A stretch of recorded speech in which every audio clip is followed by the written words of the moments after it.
Assalamualaikum warahmatullahi wabarakatuh.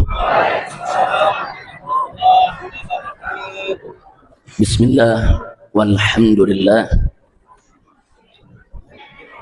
wassalatu wassalamu ala rasulillah wa ala alihi wa sahbihi wa mawala.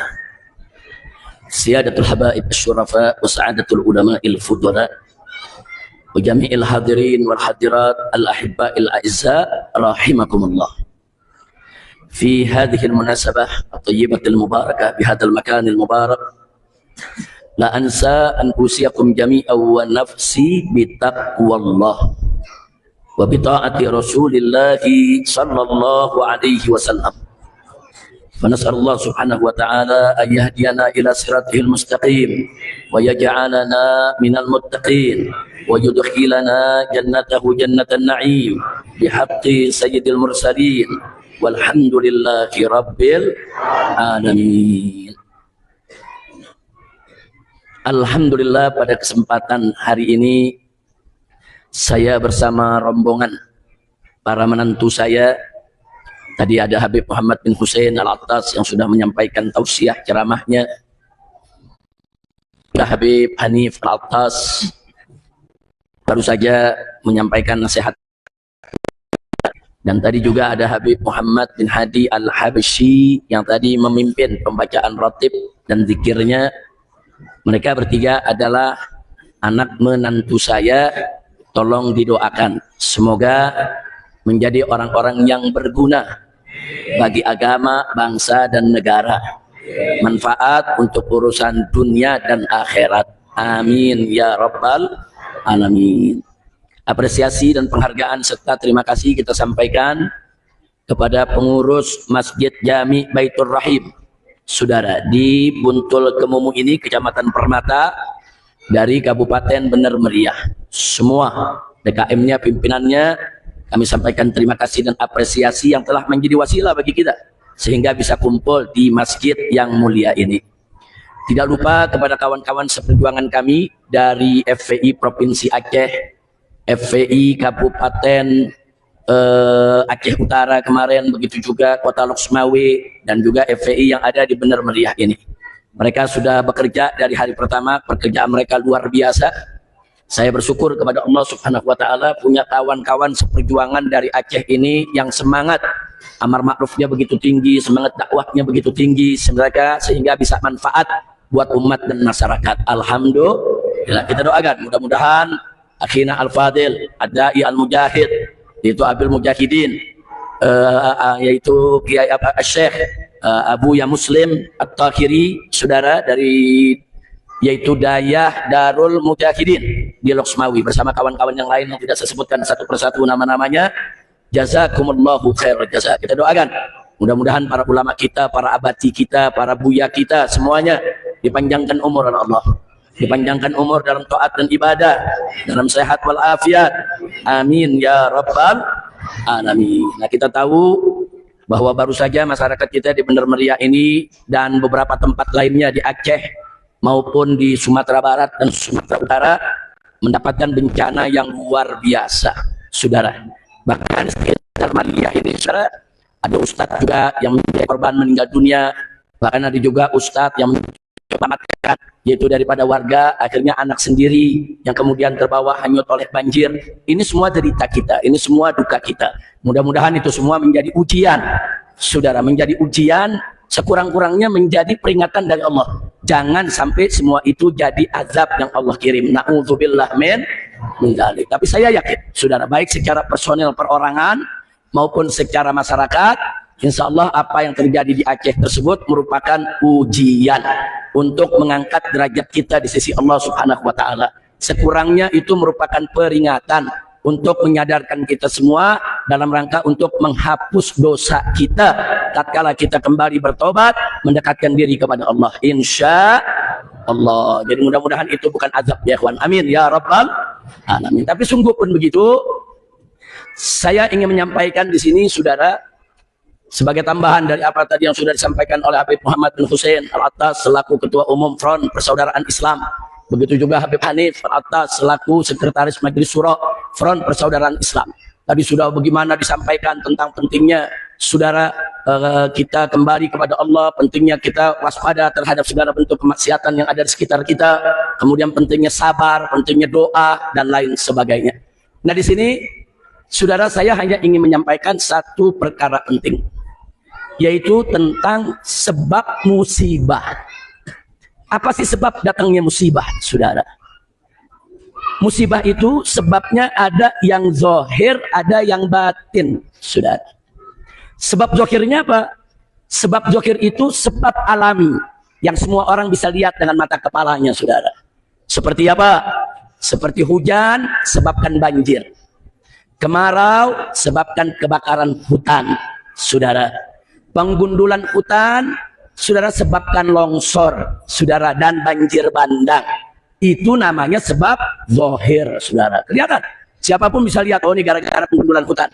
Oh ini kenapa nih terjadi kebakaran hutan? Oh karaunya kenapa terjadi debat luar biasa? Namanya sebab zahir, saudara. Tapi yang sebab zahir ini tadi juga sudah dibahas oleh Habib Hanif, oleh Habib Muhammad, ya ikhwan. Di mana Allah sendiri yang berfirman dalam surat Asy-Syura ayat 30, faqala ta'ala wa ma asabakum min musibatin fabima kasabat aydikum. Apa-apa yang menimpa kamu sekalian daripada musibah itu lantaran akibat daripada perbuatan tanganmu sendiri.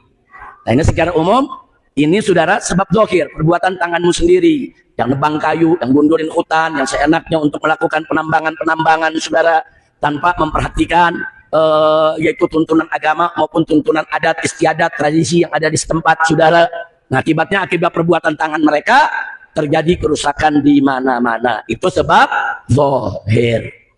Nah sekarang sebab batin. Apa maksudnya sebab batin? Sebab batin ini sebab spiritual, saudara. Sebab yang kalau dilihat sama mata seolah-olah tidak ada hubungan. Seperti apa, saudara? Oh musibah datang karena maksiat. Orang kadang-kadang bertanya, apa hubungannya maksiat dengan musibah? Oh ini musibah datang karena ada yang berzina. Apa hubungannya zina dengan banjir datang? Oh ini karena adanya pelacuran. Apa hubungannya pelacuran itu dengan gempa bumi, saudara?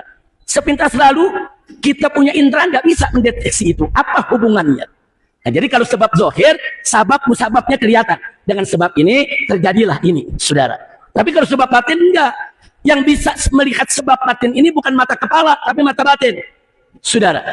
Ada, saudara, mata penglihatan mata kepala kita, di dalam hati kita juga ada sebut mata batin, mata hati, saudara. Nah karena itu ini yang ingin saya sampaikan, saudara, tentang sebab batin. Iya, tadi Habib Hanif udah ceritakan, saudara, kalau ada maksiat di mana-mana ya jelas yang namanya musibah akan datang. Tapi kita coba pengen tahu apa sih hubungannya, bagaimana sih hubungannya, apa sih dalilnya, saudara. Nah supaya kita betul-betul yakin dengan iman kita, iya, memang di setiap musibah ada sebab batinnya, saudara. Baik, mari kita lihat, saudara. Ini kita kalau mau bicara tentang pertama, Nabi alaihi salam hadis sahihnya. Sebagian ulama mengatakan hadis hasan. Hasan atau sahih sama-sama bagus, sama-sama kuat, sama-sama wajib untuk kita jadikan dalil, saudara. Nabi alaihi salatu wasallam mengatakan dengan tegas, beliau bersumpah. Apa kata Nabi alaihi salatu wasallam, saudara? Beliau bersumpah, walladzi nafsi biyadihi, kata Nabi. Walladzi nafsi biyadihi. Demi zat yang jiwaku ada di tangannya. Maksudnya ada dalam kekuasaan. Nah, kalau Ahlus Sunnah wal Jamaah begitu mengartikannya. Nah, bukan tangan seperti tangan manusia, bukan, saudara. Walladzi nafsi biyadihi, demi zat yang jiwaku ada dalam genggamannya, dalam kekuasaannya. Artinya demi Allah, kata Nabi. La ta'murunna bil ma'rufi wa la tanhawunna 'anil munkar. Hendaklah kalian semua, kata Nabi, dengan sungguh-sungguh melakukan amar ma'ruf nahi munkar, dengan sungguh-sungguh menyerukan kemakrufan, mencegah kemunkaran. Atau kata Nabi, saudara, la yusikan Allah, sudah dekat masanya, saudara, bahwa Allah an yab'atsa 'alaikum, Allah akan mengirimkan kepada kalian semua iqaban minhu, siksa dari sisinya. Jadi Nabi bersumpah, demi Allah, kau tegakkan itu amar ma'ruf nahi munkar, atau siap-siap untuk mendatangkan siksa dan untuk kedatangan siksa dari Allah. Siap-siap untuk kedatangan azab dari Allah, saudara. Nah, kalau itu sudah datang, kata Nabi, saudara, summa tad'unahu, kemudian kalian semua berdoa minta pertolongan Allah, saudara. Apa yang terjadi? Fala yastajibu lakum. Allah enggak mengabulkan doa kalian. Mengerikan sekali, saudara. Azab datang, kita teriak-teriak minta doa kepada Allah, minta pertolongan, Allah enggak peduli. Nah, artinya apa? Di sini Nabi mengingatkan betapa pentingnya amar ma'ruf nahi munkar, saudara. Makanya di antara sebab batin yang paling berbahaya, maraknya maksiat, maraknya kemunkaran, nggak ada yang amar ma'ruf nahi munkar. Kalau masih ada kemaksiatan, ada kemunkaran, tapi masih ada yang amar ma'ruf nahi munkar, saudara.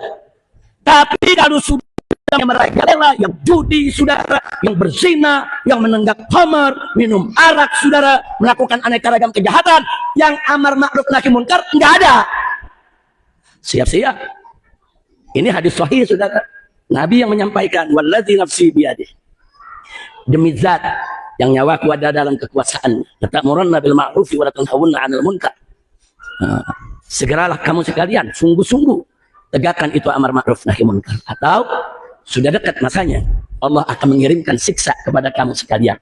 Dan kalau Allah sudah murka, kata Nabi, tad'unahum, kalian berdoa mohon pertolongan Allah, saudara, fala yastajibu lakum. Allah enggak pedulikan doa kalian. Allah enggak kabulkan itu doanya. Na'udzubillah min dzalik. Nah, hadis yang lain yang serupa, saudara. Di sini dikatakan oleh Nabi, saudara, la ta'murunna bil ma'rufi wa la tanhawunna 'anil munkar. Hendaknya engkau dengan sungguh-sungguh menyerukan kemakruffan dan mencegah kemungkaran. Atau la yusallitannallahu 'alaikum syirarakum. Na'udzubillah min dzalik. Atau saudara, kata Nabi, siap-siap Allah akan mengirim kepada kamu sekalian pemimpin yang jelek, pemimpin yang jahat. Jadi kalau amar ma'ruf tidak ditegakkan, nahi munkar, amar ma'ruf nahi munkar tidak ditegakkan, Allah biarkan itu umat, Allah kirim pemimpin-pemimpin yang gak peduli dengan penderitaan rakyat, pemimpin yang jahat, pemimpin yang bodoh, pemimpin yang rakus, pemimpin yang serakah, pemimpin yang kalau rakyatnya lagi susah dia gak mau tahu. Jadi ternyata kadang-kadang datangnya pemimpin jahat karena kesalahan kita juga, karena kita tidak menegakkan amar ma'ruf nahi munkar, saudara. Nah, ini hadis Nabi yang sampaikan. Dan kalau sudah begitu, saudara, kalau sudah amar ma'ruf nahi munkar enggak ditegakkan, saudara, kemudian Allah kirim pemimpin-pemimpin yang jahat. Kalau kondisinya sudah berikut, selanjutnya kata Nabi apa? Fayad'u khiyarukum. Orang-orang baik di antara kalian, para ulamanya, saudara, para ulama, para ustadz, para guru, saudara, semuanya berdoa kepada Allah. Tapi apa yang terjadi? Fala yustajabu lakum. Enggak dikabulkan. Ulamanya berdoa, enggak dikabulin. Jangan kata masyarakat, ulama Allah. Kenapa? Karena kemaksiatannya merajalela, enggak ada yang amar ma'ruf nahi munkar. Buat apa ada ulama? Buat apa banyak ustadz, banyak guru kalau enggak ada yang amar ma'ruf nahi munkar, saudara? Nah, ini yang kita mesti hati-hati, saudara. Nah, jadi kalau selama ini kita lihatnya di Indonesia, kadang-kadang kita dapat pemimpin, saudara, dari atas sampai ke bawah banyak yang akhlaknya rusak, moralnya bejat, saudara. Banyak yang nggak peduli kepada rakyat. Kita introspeksi diri. Oh, ini jangan-jangan nih karena maksiat merajalela dan tidak ada yang amar ma'ruf nahi munkar. Dan hati-hati, saudara. Sifat musibah itu, saya bicara sifat sekarang, saudara. Sifat musibah kalau sudah datang, al-bala ya'um. Bala itu sifatnya umum. Bala nggak peduli. Musibah kalau datang nggak mau tahu, sudah. Nggak ada tuh musibah kalau datang nanya dulu mana rumah tuan guru, mana rumah preman. Nggak ada. Saya mau tanya banjir kemarin, ada banjir nanya mana rumah preman, mana rumah tuan guru, ada. Oh, ini rumah tuan guru, banjirnya ke arah Payen. Oh, ini rumah preman, baru kena. Ada ke banjir begitu? Nggak ada. Begitu banjir datang, al-bala ya'um. Makanya dulu para nabi, kalau Allah sudah murka, Allah kasih tahu nabinya. Kayak umat Nabi Nuh, ini umatmu udah kelewatan nih. Allah kasih tahu, ini bakal ada air bah datang. Allah perintahkan Nabi Nuh, siap-siap bikin perahu yang besar. Ajak kau punya umat yang beriman, ajak. Allah kasih arahan. Nah, sebab kalau Nabi Nuh nggak bikin kapal besar, dia nggak ajak umatnya, akan ikut dalam air bah. Allah kasih tahu, saudara. Makanya Nabi Nuh terus buat bahtera besar, Pengikutnya diajak, saudara, sesuai dengan yang Allah arahkan, baru air bah itu datang, saudara. Begitu juga nabi-nabi yang lain, saudara. Begitu Allah mengirimkan satu azab ke umatnya, dikasih tahu nabinya, kau keluar dari tempat itu. Karena Allah menghancurkan itu umat, supaya nabinya gak enak. Saudara, kalau nabi enak dikasih tahu sama Allah. Nah, kita yang bukan nabi, siapa yang ngasih tahu, saudara? Kalau banjir mau datang, kalau nabi dikasih tahu, banjir mau datang, nabinya disuruh keluar. Saudara, baru umatnya dihancurkan, yang ingkar kepada Allah. Saudara, nah sekarang kan kita bukan para nabi, saudara. Nah, tingkatan ini sekarang bukan para nabi, paling-paling ada ulama, aulia, sholihin, ya ada di antara memberikan bisikan-bisikan supaya keluar. Tapi secara umum, umat umum, siapa mau kasih tahu kita, saudara? Lalu kita ulama bukan, aulia bukan, sholihin bukan. Siapa yang kasih tahu kita kalau air bah datang? Nah, makanya sedia payung sebelum hujan. Kita mengantisipasi jangan sampai musibah datang. Nah, kemudian di dalam Al-Qur'anul Karim, saudara, Allah firmankan dalam surat Al-Anfal ayat 25. Wallahu subhanahu wa ta'ala qala wattaqu fitnatan la tusibanna alladzina zalamu minkum khassah. Wattaqu fitnatan, kata Allah. Takutlah kamu sekalian terhadap fitnah, musibah yang akan menimpa kamu sekalian. Dan kata Allah, kalau itu musibah sudah datang, saudara, musibah yang bagaimana? La tusibanna alladzina zalamu minkum khassah. Dia tidak hanya menimpa orang yang zalim saja, dan tidak hanya menimpa orang yang jahat saja, dia hanya enggak menimpa orang-orang yang ahli maksiat saja, enggak, semuanya kena. Na'udzubillah min dzalik. Jadi Allah udah kasih tahu tuh, wattaqu fitnatan la tusibanna alladzina zalamu minkum khassah. Allah kasih tahu, takutlah kamu kepada fitnah, musibah, bala, saudara, bencana yang kalau udah datang, dia nggak menimpa orang yang zalim saja. Yang baik pun akan kena, saudara. Memang bagi yang baik itu ujian. Bagi yang baik itu ujian, saudara. Tapi musibahnya sendiri datang karena banyaknya maksiat dan nggak ada yang amar ma'ruf nahi munkar. Makanya mari kita lihat, saudara. Ada, saudara, dua hadis yang menarik. Satu hadis sahih dalam Bukhari Muslim, saudara. Nabi pernah mengatakan kepada salah seorang istrinya yang bernama Sayyidah Zainab binti Jahsh radhiyallahu taala anha. Jadi istri Nabi ada yang bernama Zainab. Nah, Nabi mengatakan, saudara, saat itu Zainab mendapatkan Nabi masuk, saudara, ke dalam rumah dalam keadaan gemetar, ketakutan, saudara. Ada apa gerangan? Nabi mengatakan la ilaha illallah, kata Nabi. Saking khawatirnya Nabi katakan la ilaha illallah, tiada Tuhan yang berhak disembah selain Allah. Wailul lil Arab min syarrin qad iqtarab.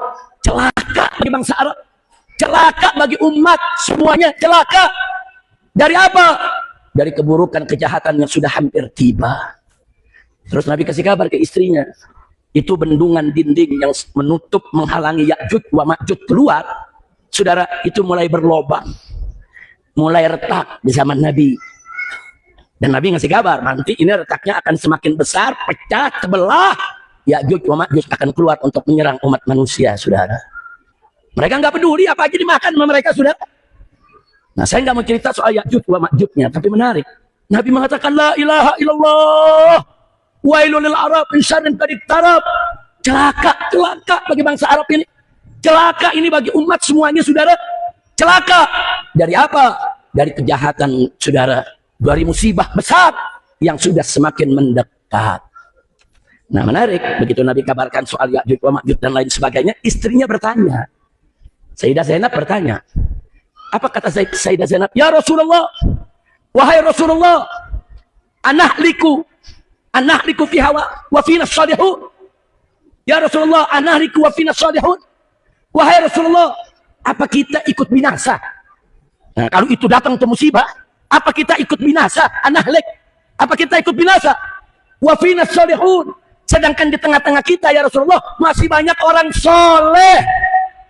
Ini pertanyaan dasar, cerdas betul Sayyidah Zainab binti Jahsh. Pertanyaan hebat, ya Rasulullah. Itu kalau bencana datang, bagaimana nih kita? Apa kita ikut binasa? Padahal di tengah kita orang baik masih banyak. Masih banyak yang baik. Apa orang-orang baik ini nggak bisa membendung atau selamat atau bagaimana? Apa jawab Nabi, saudara? Kata Nabi, "Nam, idza kathural khabath Ya, kita semua, termasuk orang-orang yang soleh, semuanya akan kena bencana tersebut. Kalau apa? Idza kathural khabath. Kalau kebejatan sudah merajalela. Masya Allah, maksudnya Pak Bu, buat apa ulama banyak, buat apa habaib banyak, buat apa tuan guru banyak, buat apa pesantren dayah banyak, buat apa majelis taklim banyak, buat apa masjid-masjid banyak, saudara, kalau tidak ada yang menegakkan amar ma'ruf nahi munkar. Memang amar ma'ruf nahi munkar bukan fardul ain, fardul kifayah.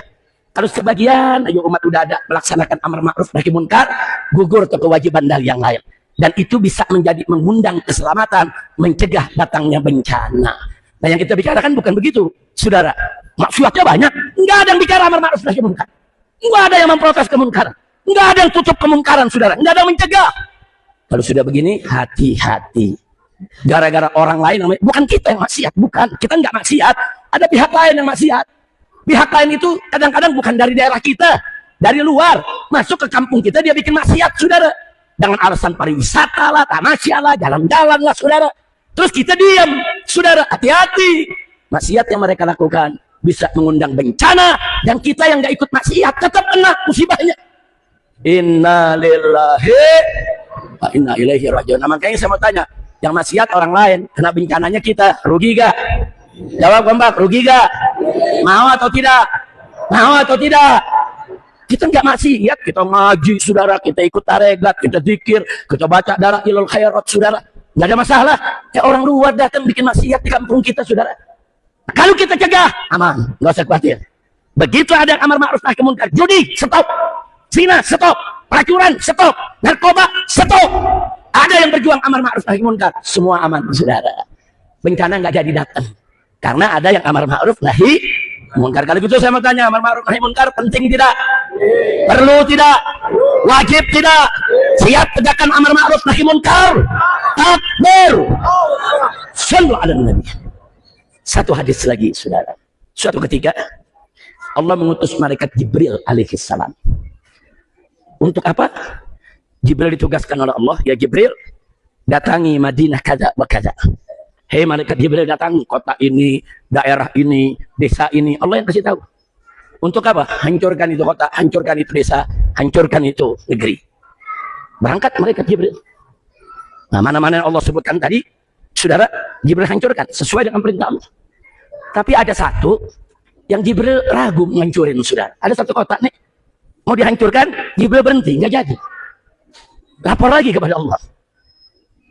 Lapor lagi kepada Allah, ya Allah, ini ada satu kota, aku nggak berani menghancurkannya, ya Allah. Karena di dalam kota tersebut, fiha abduka lam yaksika. Ada seorang hambamu di kota itu yang tidak pernah maksiat. Hamba itu soleh, tidak pernah maksiat. Ini kalau aku hancurkan, ya Allah, dia ikut kena. Apa jawab Allah, saudara? Dalam hadis tersebut diceritakan, iklibha alaiki wa alaihim. Kata Allah, terbalikan saja kota itu, termasuk kepada orang tersebut yang tadi soleh, maupun terhadap masyarakatnya yang maksiatnya sudah merajalela. Kenapa? Karena ada orang soleh. Di situ dikatakan kepada Jibril, innahu lam yatama'ar ra'fiyya qattun. Sebab orang tersebut, walaupun dia soleh, walaupun dia ahli ibadah, wajahnya enggak pernah berubah tatkala hukum itu dilanggar di depan dia. Masya Allah. Artinya dia enggak peduli. Dia soleh cuma buat dirinya. Dia sholat, dia puasa, dia zakat buat dirinya. Kesolehan pribadi. Di depan dia ada maksiat, ada yang judi, dia diam. Jangankan amar ma'ruf nahi munkar dengan hati pun enggak. Jangankan amar ma'ruf nahi munkar dengan tangan, saudara, atau dengan lisan, dengan hati aja juga enggak. Makanya Allah mengatakan dalam hadis tadi, lam yatama'ar fiyya. Saudara, saatan qat. Muka dia yatama'ar itu muka berubah. Jadi kalau kita lagi kesel, muka lagi enak, atau ada yang kita kesel, muka kita berubah. Nah, berubah apa nih? Apa-apaan begini? Kan kelihatan muka orang berubah. Jadi kata Allah, lam yatama'ar. Ada maksiat depan dia, nggak berubah muka dia. Dan Allah Maha tahu, saudara, tentang hatinya. Artinya apa? Dia hanya kesolehan pribadi. Sementara yang lainnya di kota itu udah nggak ada yang peduli. Akhirnya kota itu dihancurkan oleh malaikat Jibril, saudara. Nah, ini salah satu hadis ini diriwayatkan oleh Sayyidatuna Aisyah. Iya, dia punya nilainya diperdebatkan oleh ulama, saudara, dan bilang dhaif, ada yang bilang hasan dan seterusnya. Tapi ini menjadi pelajaran buat kita. Nah, makanya saudara nggak boleh Kita diam terhadap maksiat, walaupun kita tidak maksiat. Kita harus tunjukkan, kita nggak redho. Bisa dengan tangan, hancurkan itu maksiat. Nggak bisa, pakai lisan. Nggak bisa, tolak pakai hati. Paling nggak kita sudah beramar ma'ruf, nahi munkar. Oh, kita mau perangi, nggak mampu kita. Yang maksiat banyak banget, kita sendirian. Kok bisa dibunuh kita? Nggak berani kita. Terus kita mau kasih nasihat sama lisan. Wah, kemarin teman saya nasihat digebukin habis-habisan. Saya nggak berani. Tolak pakai hati. Nah, contoh tolak pakai hati apa? Begitu lagi duduk, datang orang-orang hendak minuman keras, tinggalin itu tempat sudah. Jangan duduk bersama mereka. Jangan, oh kita cegah pakai tangan nggak mampu, cegah pakai hati nggak mampu, cegah pakai lisan nggak mampu, coba pakai hati. Kalau pakai hati nggak bisa, saudara, berarti dia nggak punya iman.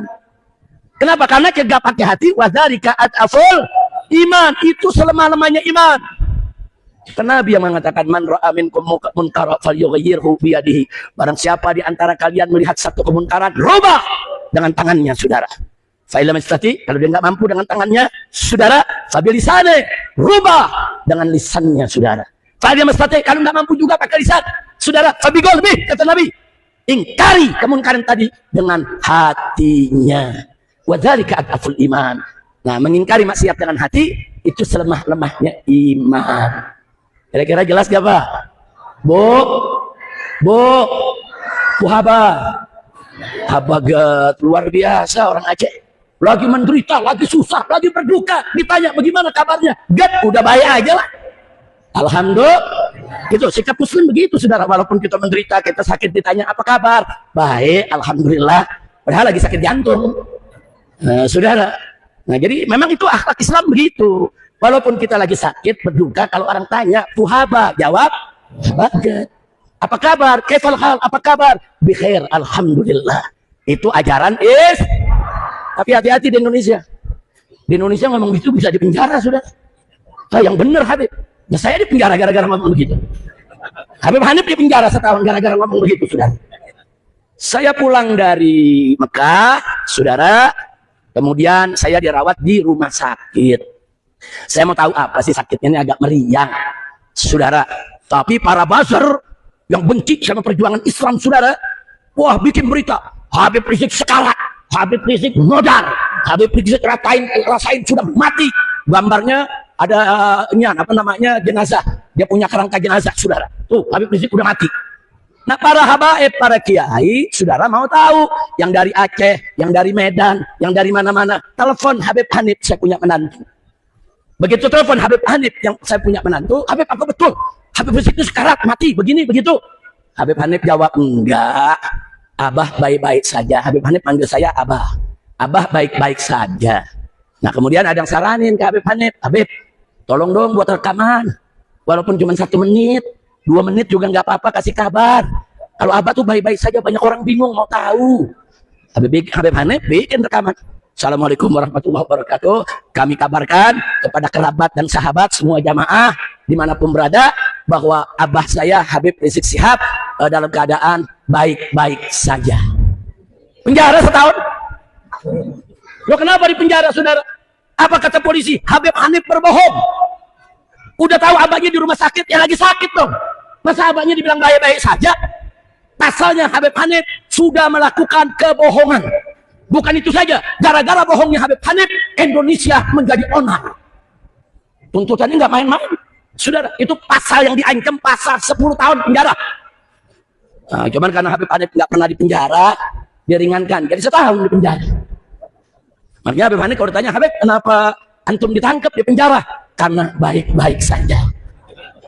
Hati-hati, nanti orang akhir tanya, Habagat, oh bisa masuk penjara. Nanti polisi bilang, Mbak, dia lagi sakit, kenapa jawabnya gak? Dia bohong. Mana lagi pasalnya? Bahaya tidak? Bahaya tidak?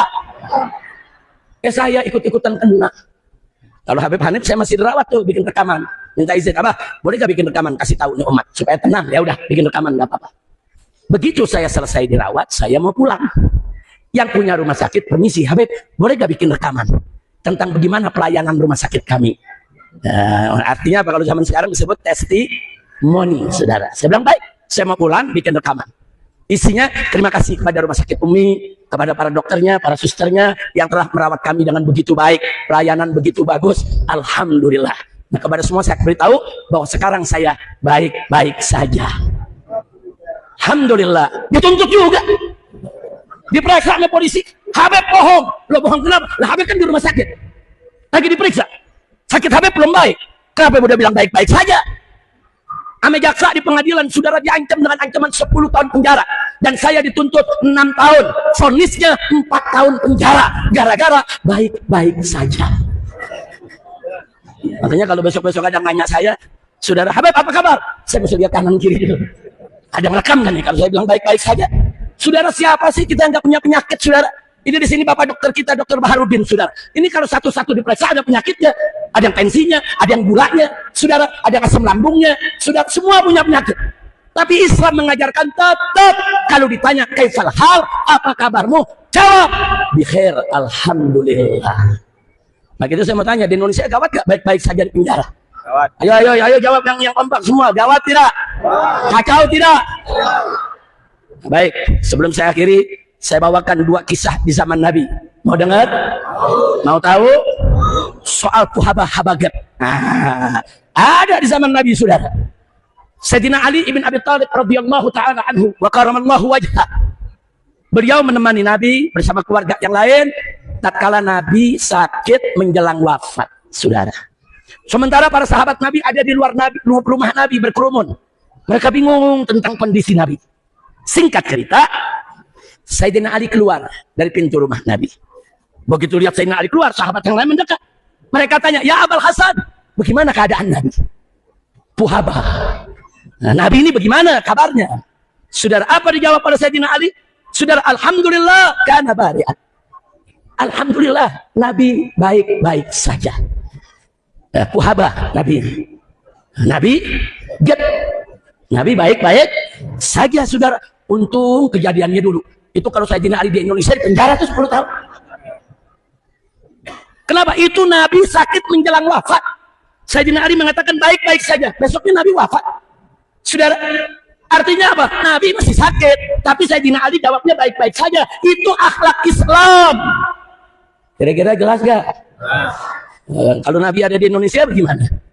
Nah, dituntut oleh jaksa. Kalau Nabi ini, Sayyidina Ali ada di Indonesia dituntut oleh jaksa. Sayyidina Ali, kamu bohong. Nabi masih sakit. Kamu katakan Nabi sudah baik. Bohong. Ancaman 10 tahun penjara. Vonis 8 tahun penjara. Astagfirullahaladzim. Kacau tidak? Kacau tidak? Satu lagi. Sekarang Sayyidatuna Aisyah radhiyallahu anha, putri Sayyidina Abu Bakar Siddiq radhiyallahu anhu. Ketika beliau sakit menjelang wafat, beliau dibesuk oleh seorang sahabat muda yang namanya Abdullah ibn Abbas radhiyallahu taala anhuma. Abdullah ibn Abbas ini sepupu Nabi. Ayahnya paman Nabi datang menengok.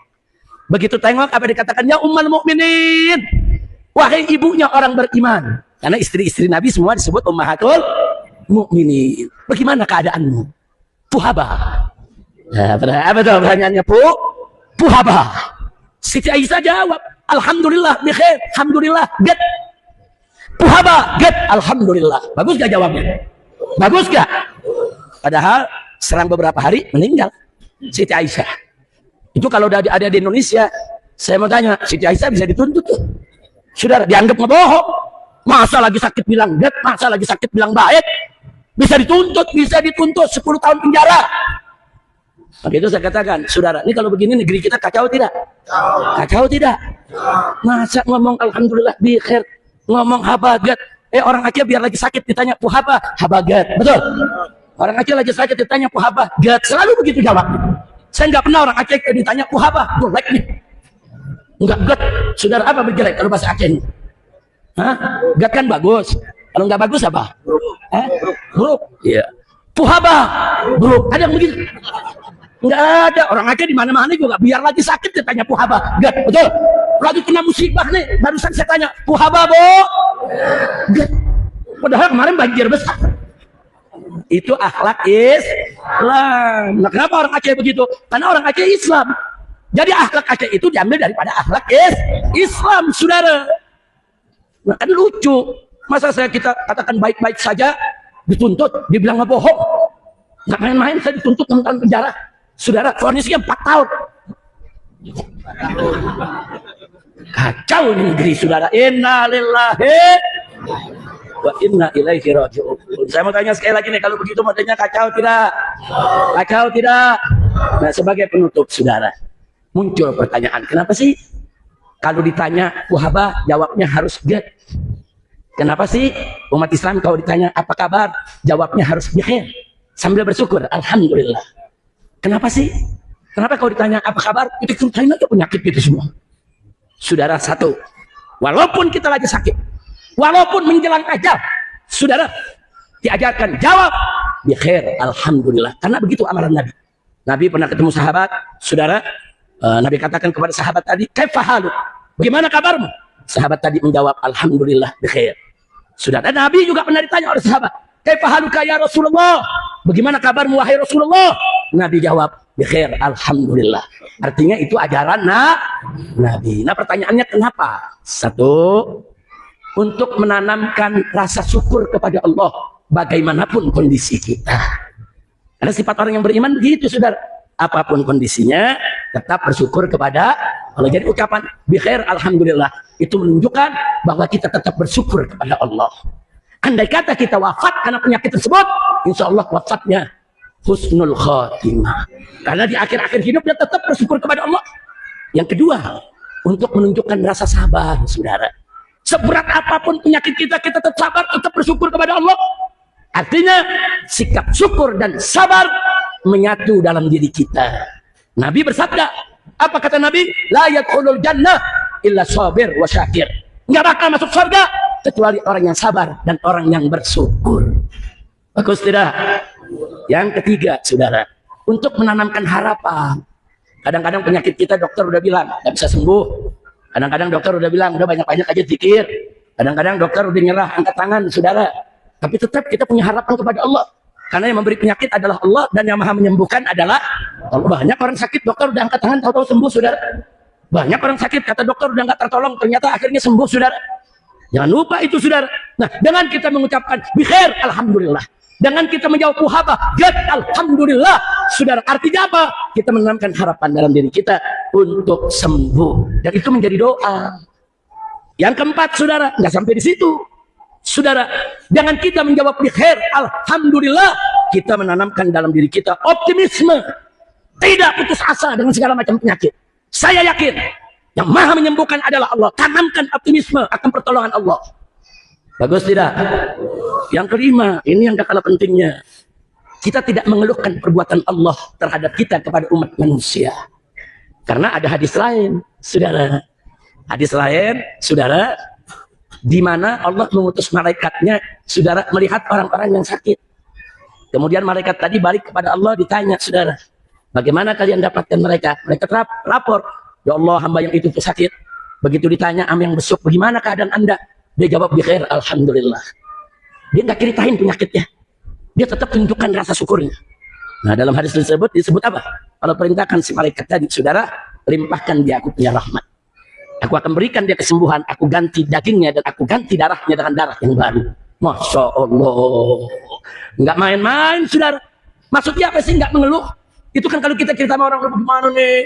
Oh Allah bikin saya sakit begini, ya Allah nggak adil nih, Allah jahat banget sih sama kita.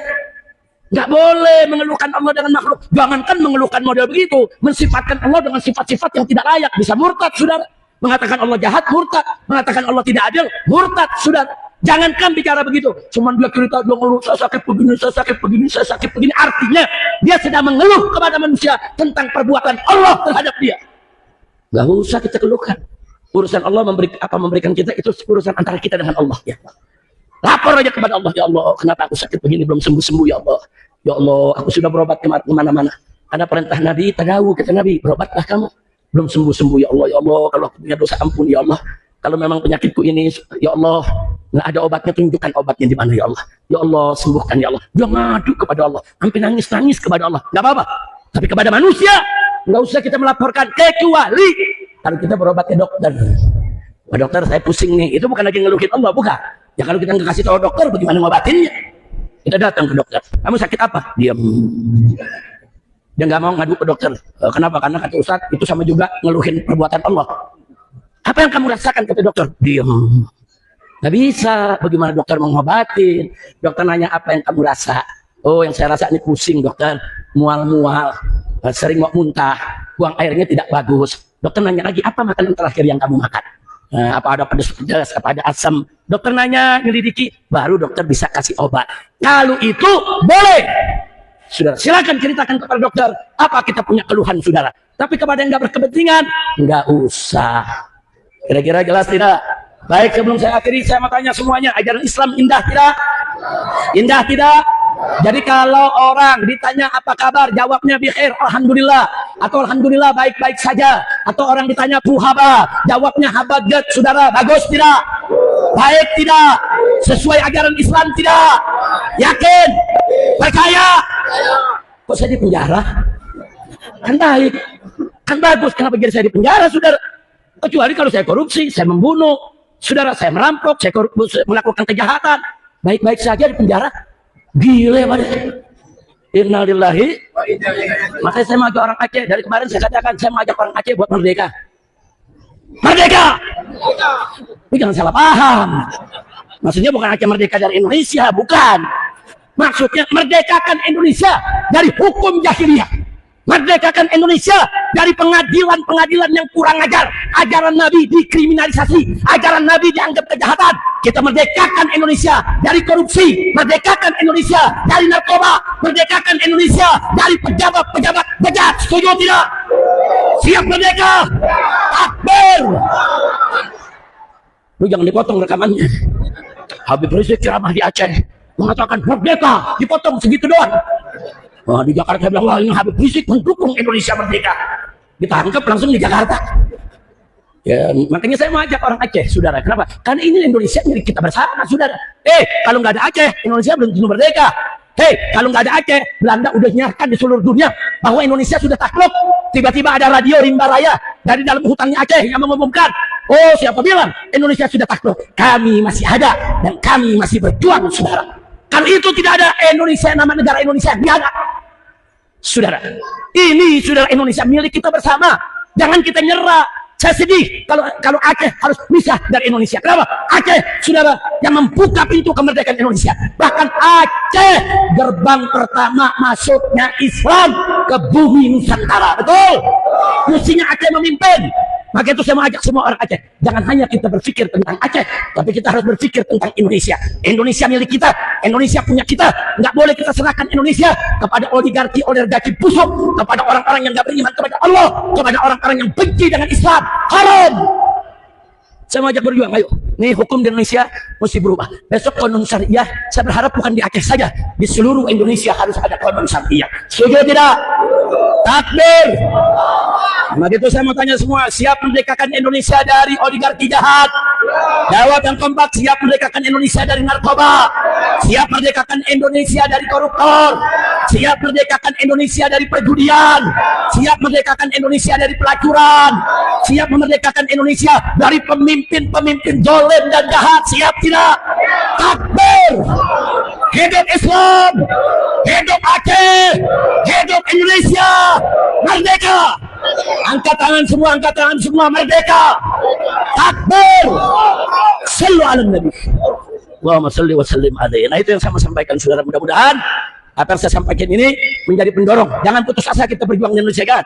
Jangan. Saya keluar masuk penjara, nggak ada urusan, saudara. Sampai kita akhirnya harus hijrah ke Mekah 3 tahun setengah. Nggak ada urusan, berjuang jalan terus, saudara. Nggak ada urusan. Sampai saya punya santri, saya punya pengawal 6 orang, saudara, diculik, disiksa, dibunuh. Udah dibunuh, difitnah lagi, saudara. Enggak, kita nggak bakal berhenti berjuang, saudara. Tidak. Organisasi kita dibubarkan, saudara. Pengurus-pengurus FPI dipenjarakan semua, saudara. Nggak sampai di situ, sampai ATM tabungan saya, pengurus FPI dan keluarga kita semua diblokir.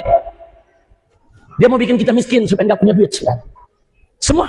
Saya nggak bisa ngambil duit, istri saya nggak bisa ngambil duit, mantu saya, anak saya nggak bisa ngambil duit, saudara. Mereka pikir dengan begitu kita nggak dapat rezeki lagi. Salah. Rezeki kau jalannya, saudara. Begitu lewat bank diblokir, dia lewat jalan lain.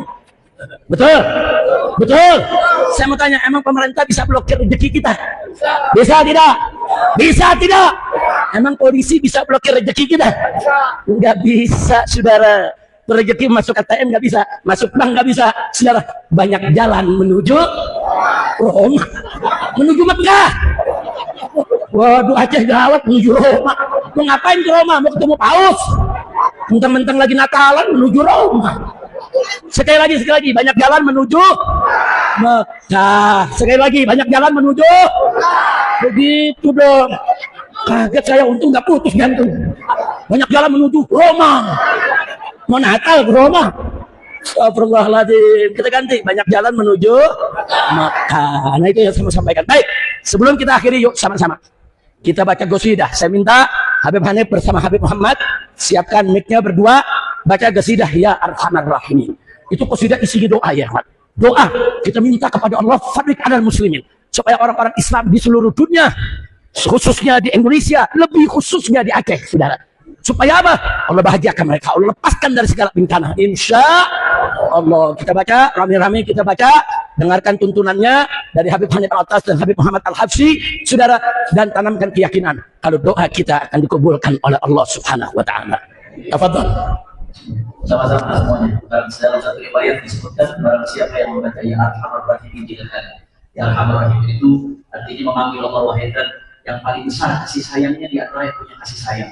Siapa yang memanggil Allah dengan Ya Arhamar Rahimin 3 kali, maka Allah akan pandang dia dengan pandangan rahmatnya.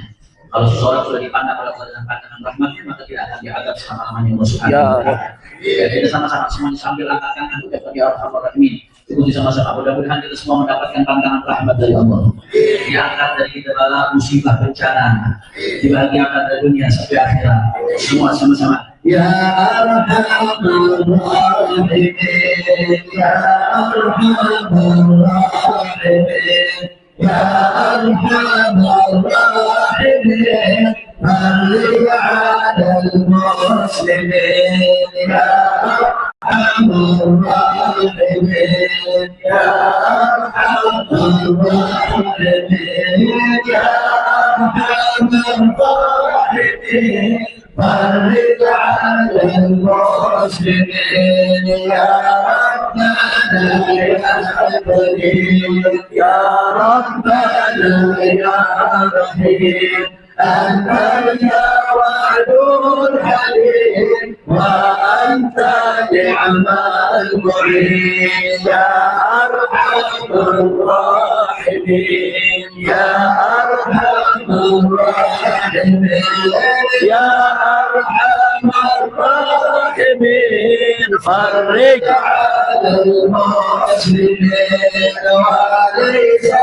narju siwa Badri ilahi daran, qabla al-fana wal-malak, ya ulwa dunya wa dijmana, ya Arhamar Rahimin, ya Arhamar Rahimin, ya Arhamar Rahimin, Farrij alal muslimin, wa ma ربنا سواك يا حسبنا يا ولينا وعلنا ويا قوينا متين يا أرحم الراحمين يا أرحم الراحمين يا أرحم الراحمين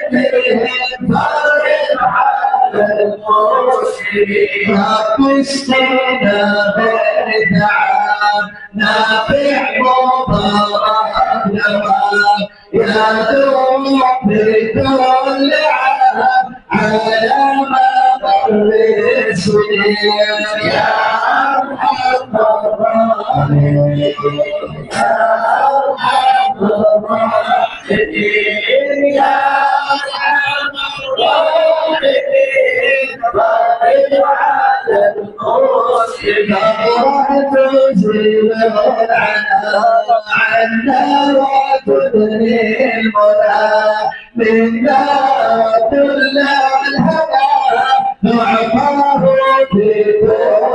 يا أرحم الراحمين يا أرحم الراحمين يا أرحم الراحمين بارك على المسلمين قلبنا وصل كل العروق واكشف كل الكروب واكفي أذى المعرض يا أرحم الراحمين يا أرحم الراحمين يا أرحم الراحمين بارك على المسلمين ربنا بالقبول وهب لنا كل شر رب استجب لنا يا أرحم الراحمين يا أرحم الراحمين يا أرحم الراحمين بارك على المسلمين صلاة والسلام على شفيع الأنام والآل الكرام والصحب والتابعين يا أرحم الراحمين يا أرحم الراحمين يا أرحم الراحمين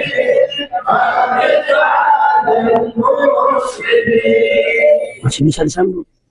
Hah? Rabbi barik lana dengan nada yang sama. Salatullah salamullah ala taha rasulillah salatullah salamullah ala yasin habibillah salatullah salamullah ala taha rasulillah salatullah salamullah على ياسين حبيب الله وسلم بسم الله وبالهادي رسول الله وكل مجاهد لله بأهل البدر يا الله صلى الله سلام الله على رسول الله صلاة الله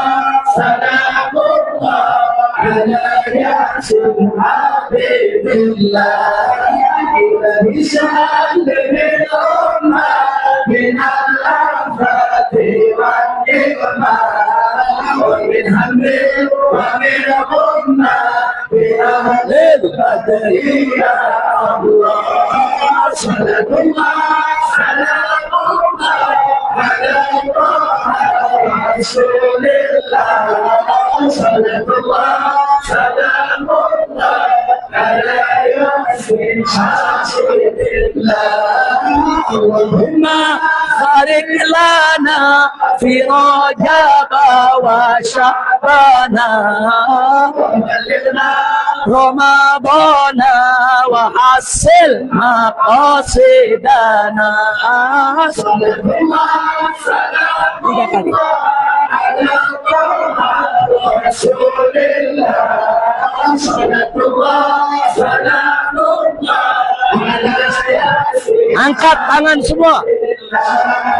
Allahumma barik lana fi Rajab wa Sya'bana wa ballighna Ramadana wa asir maqasidana. sallallahu salamullah ala rasulillah sallallahu salamullah ala yasin Sekali lagi, Allahumma barik lana fi Rajab wa Sya'bana ligna Ramadana wa hasil maqasidana. Salatullah salamullah ala Toha Rasulillah, salatullah salamullah ala Yasin Habibillah, sallu ala Nabi. Nah, sekianlah acara kita pada kesempatan hari ini. Mudah-mudahan tidaklah kita keluar dari masjid ini, tidaklah nanti kita pulang ke rumah masing-masing kecuali dosa kita diampuni oleh Allah, kesalahan kita dimaafkan, kesulitan kita dimudahkan, kesempitan kita dilapangkan, utang piutang kita dilunaskan, yang sakit disembuhkan, rumah tangganya diharmoniskan, yang belum berkeluarga jodohnya dientengkan, mata pencahariannya diberkahi, wilayahnya diamankan oleh Allah Subhanahu wa taala, dan semoga rumah tangga kita mendapat keturunan yang solehin dan solehat, kita bahagia dari dunia hingga akhirat, dan semoga berkatil Fatihah kita semua yang hadir sini saat ini kumpul di masjid yang kita cintai ini, insya Allah besok semua kita kumpul kembali bersama di dalam surganya Allah bersama Nabi kita Sayyiduna Muhammad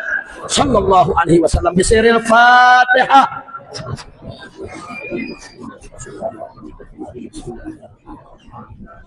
Yang kemarin hari yang ada di bin Muhammad Al-Hafiz. Sekali lagi kita mohon surat Fatihahnya. Ada salah satu relawan FPI asal dari Pasuruan, Jawa Timur. Dia sedang ikut kerja kemanusiaan di Aceh. Saat ini ada bersama kita. Barusan mendapatkan kabar ibunya di Pasuruan meninggal dunia, yaitu Sarifah Fatum binti Muhammad Al-Haji. Kita doakan bi barakatil Fatihah Allah Subhanahu wa taala an yatabassaha bi rahmati wal maghfirah wa an yarhamaha rahmatan wasi'ah wa yaghfir laha maghfiratan jami'ah. Wa li arwahi walidina wa azwajina wa auladina wa masyaikhina wa muallimina wa jami' ahli baitina wa dawil huquqi alaina wa ila hadratin nabi sallallahu alaihi wasallam bisirril Fatihah. Bismillahirrahmanirrahim. Alhamdulillahirabbil alamin arrahmanir rahim maliki yaumiddin iyyaka na'budu wa iyyaka nasta'in ihdinas siratal mustaqim siratal ladzina an'amta alaihim ghairil maghdubi alaihim waladdallin. Qabul insyaallah. Taqabbalallahu minkum minna wa minkum taqabbal ya karim. Alhamdulillah, sekian, terima kasih atas segala perhatian. Mohon maaf atas segala kekurangan dan kekhilafan.